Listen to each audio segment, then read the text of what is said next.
The push for a bipartisan committee to probe the death of the late President Atta Mills has been greeted with mixed reactions by residents of Otuam, hometown of the late president. As you know, 4 majority MPs have filed a private member's motion for the committee to be set up. The MP said this will settle the mystery surrounding the former president's death, but the late president's brother disagrees.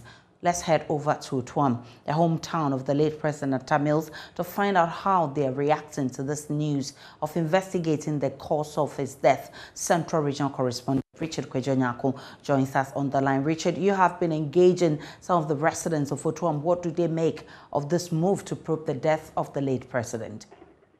So, Aisha, the reactions have been mixed. Some feel that it's much ado about nothing.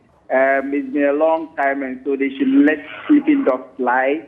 They also even believe that since the passing of the late president, nothing has even been done significantly at Otuam for them to even worry their heads over. But others also feel that because he was a sitting head of state who died in office, and the cause of the death has not been made known, and the narrative at that time, there were some inconsistencies in there. They believe that there should be some inquiry or some full disclosure of a sort for them to know that this was what indeed killed, just as like any other person they would have done that for. They also even state that because he is not an ordinary person like themselves, if it had happened to them and nothing like that happened, they would have been okay. But for a certain head of state, something should be done, and then there should be a documentation to that effect. And so these are the reactions from the people here at Otuam, the hometown of the late president.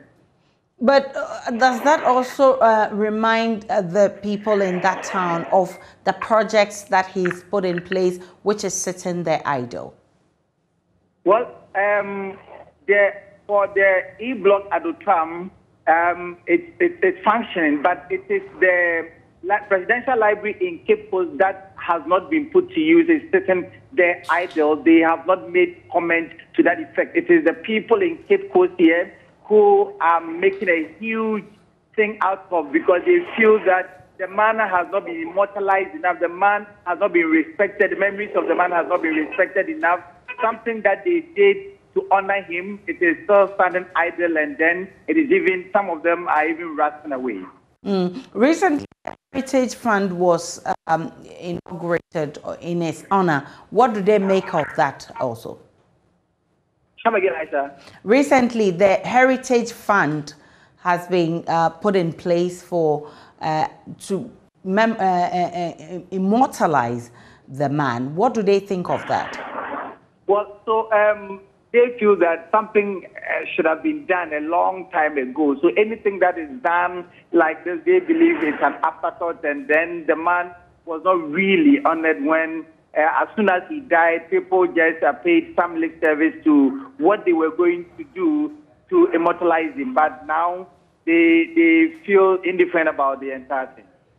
Kwejo is a man in the Central Region.